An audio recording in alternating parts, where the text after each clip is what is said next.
लोकपोलच्या सर्व्हेनुसार विधानसभेमध्ये महायुती 115 जागा महायुतीला मिळणार आहेत, तर महाविकास आघाडीला विधानसभेत 141 ते 154 जागा मिळणार असं सर्व्हे सांगतोय। पाहूयात या सर्व्हेमध्ये काय आहे।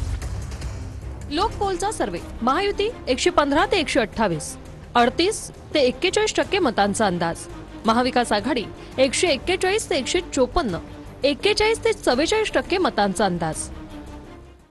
लोकपोलचा सर्व्हे विभाग विदर्भ 62 जागांसाठी महायुती 15 ते 20, महाविकास आघाडी 40 ते 45, इतर 1 ते 5।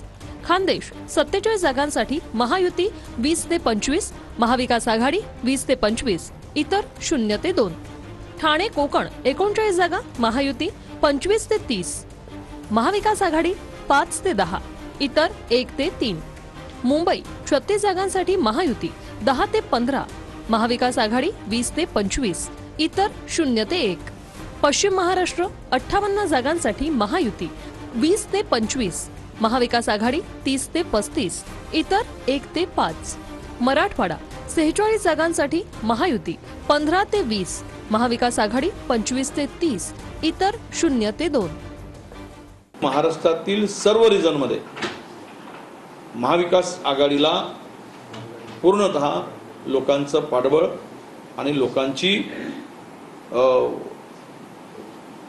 महाविकास आघाडीच्या पाठीमागे उभं राहण्याची तयारी या सगळ्या सर्वेमधून आहेच, पण प्रत्यक्ष वस्तुस्थिती सुद्धा ती आहे। जनतेच्या मनात काय चाललंय यावर आम्ही काम करतो, सर्वेवर त्या ठिकाणी काम करत नाही। आणि पुन्हा एकदा महायुतीचा झेंडा या विधानसभेवर फडकेल, आमचं सरकार येईल हे सांगायला सर्वेची आवश्यकता नाही।